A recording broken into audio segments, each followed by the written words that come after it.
The process of Jerry's recent transition was interesting, but sometimes I think how when we go as widows or widowers into grief, and you have exemplified the method of what a person should do, and helped me along my process, because you were preparing yourself, obviously, but What happens is it sort of jolts you into the awareness.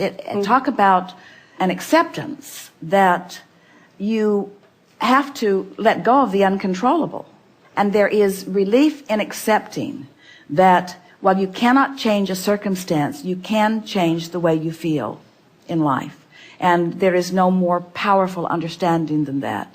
And it's a gift that everyone that you care about who makes a transition before you're ready for them to leave gives to you. Right. When you said in one of the audios that I was listening to from Phoenix, how you felt that Jerry is bridging now for part of the Abraham infinite intelligence. It isn't so much that Jerry from his non-physical perspective, or anyone from their non-physical perspective, is bridging. It's that your awareness of them causes the bridge. What Esther has discovered about this, she's been receiving non-physical communication for a very long time. So she knows what is required to find vibrational alignment with Abraham, and she knows what it feels like when whatever Abraham is flows through her. But because Abraham was not someone who was known to her, someone who had a personality that was defined, as Esther began and continues the translation process of Abraham, she had no choice other than to go by the feeling of it. In other words, Jerry said on a quite regular basis, it's interesting that we have no way of identifying who they are or where they are. We only know how they feel. And we only know by the benefit of what we receive and apply the value of our relationship with that. So now, as Esther is receiving Jerry, and she is frequently, in fact, anytime she is asking for it, anytime she stops to quiet her mind, anytime she ponders something, she can get right into the vibration of that. And she wonders why she doesn't do it more often, and then she remembers she's doing it all the time if she will allow herself to do that. But the difference, the bridge that Jerry is making, is that Esther knows because she knew Jerry when he was physically focused. She knows the things that he was intimately interested in. She knows the things that mattered to him most. So she can find those subjects and she can feel him blowing and flowing in a stronger way. In other words, she is able to accurately define the current existence of that man that she loved and that energy that she now still knows is continuing on. And there is no question in her mind when she tunes to that, the specifics of that being who has made his transition. Now that's a bridge worth making, because so often as you think about reemerging in the non-physical, you think you're just going to sort of morph into this big soup in the sky, and that your personality and that the deliberate things that you were interested in are no longer important or no longer accessible. And what Esther, the bridge that Jerry is making for Esther, is that she can still feel the focus of his beingness. She can still feel the things that he is most interested in. She was in Del Mar the other day and walking from the guest house up to the upper house. And as she was making the trek up the hill, she noticed that the neighbors across the way, who have some big Torrey pine trees, who in some small ways, you may have heard Jerry's creative story earlier, where there was a big Torrey pine tree down between them and the ocean that was blocking their view and a lot of other people's as well. And so he just kept thinking, wouldn't it be nice if that tree were not there? Wouldn't it be nice if... And one day, a limb on that tree just fell off and smashed a little bit of the house next door. So the tree was joyously removed, which opened up a whole new vista. And Jerry would stand up on that point and feel very exhilarated, because he knew that the power of his wanting, finding the emotional grit of it. He always said, I don't try to make things happen, and I don't really even ask for them. I just appreciate. He always felt that through his appreciation, his power came. So then Esther, playing with him about it, was looking over at these other trees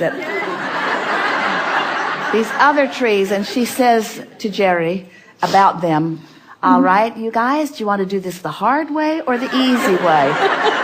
Just playing with the idea of it. So the other day, Esther is sitting on the porch up at the upper house looking down, and she's realizing that so much of that is growing in that there's a large part of her view that now is obstructed by the lower branches on these trees. And as she is walking out of the house, she noticed that there were several men up in those trees doing what they call lacing them out. Now, it isn't a thought that Esther had, and it wasn't a desire that she had set in motion, really. It wasn't something that she planned to do. She didn't put it on her things to do today list. She didn't think about approaching the neighbors, and she didn't even put it on the universe's side of the placemat. In other words, it was just something that she observed, and the next day there is someone up there, and the exhilaration that she felt, she knew was not her own. She knew the exhilaration that she was feeling as she observed that was the exhilaration that Jerry was feeling as he continues his pruning process from his new vantage point. You see what we're getting at? In other words, there is no ending to that which you are. And when you consciously acknowledge that, that's the bridge that we're talking about. The other day, Esther and her two wonderful sisters made a decision to go to a movie. And Esther said, this one should be safe. It was the one about Margaret Thatcher, the Iron Lady. It won't be a minefield, Esther said, because it would be about politics and it would be about history. But it wasn't. It was about a widow. It was about her dead husband who is haunting her. It was about... Esther said, what are the odds? And we said 100%. 100%. Absolutely. So as she is watching the movie and enjoying it mostly, she felt frustration with the portrayal of the necessity for this woman, in order to not be considered Frail. crazy, to release him. The psychiatrist was worried about her, and at the end of the movie, she let him go. She shooed him off. And Esther said, how stupid is that? Because the bridge that Jerry is making for Esther is the bridge of eternal life, and the bridge of eternal relationship, and the bridge of never-endedness, and the understanding of how intricately involved everyone who is non-physical still is. You wonder why your Earth continues to spin in its orbit in perfect proximity with other planets? You can't possibly think that it's only about the intentionality of those of you who are standing around on this planet, and hardly a one of you ever thinking about that. Hardly a one of you ever thinking about that. In other words, this whole mix of non-physical and physical, you are yet to discover. It's what our friend is feeling. It's what you feel that you're on the verge of. In other words, you are about to remember who you really are and how we all fit together. And when you do, then you'll be having a lot more fun in your much more powerful focus. Esther has said for a very long time about Jerry. She knew it from the moment she met him, and it was her experience every day, that he was stubbornly, doggedly focused.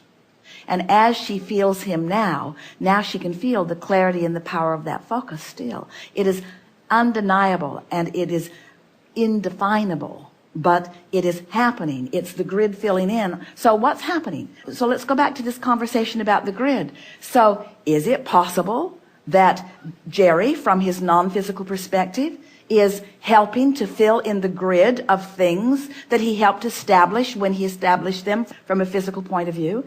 Yes, and that's the point that we're wanting you to understand. We want you to feel the longevity of that which is you, the eternalness of that which is you. It's time to stop feeling loss about things that are not lost. It's time to start reveling in the beingness of that which continues to be. It's time to continue to talk to those who wish to speak with you, to love with those who wish to love you, to feel the presence of those who are always around you, but most of all, to fulfill your deliberate intention when you came forth to be a physical aspect of that which is non-physical, to be a balanced counterpart of this non-physical energy, to allow source to flow through you, but to recognize that you are that energy. In other words, it's not source apart from you, it's source that is you. It is all one energy that is expressing itself through endless points of view, all for the sake of the collective joy that can be realized. So when you get that and you allow that and you have that moment, you can't feel loss and revel in the reality of your eternalness at the same time. You just can't do it. I'd like to thank you for that because 4 years ago, I had a great loss. Now I don't have any losses because I look at the lessons I 4 learned. years ago, I had a great loss, which has caused me to accomplish a great find. Absolutely. That I would not have found if I had not lost, because the contrast is necessary for the focus of my desire. Yes, thank you. Yes, indeed. Thank you very much.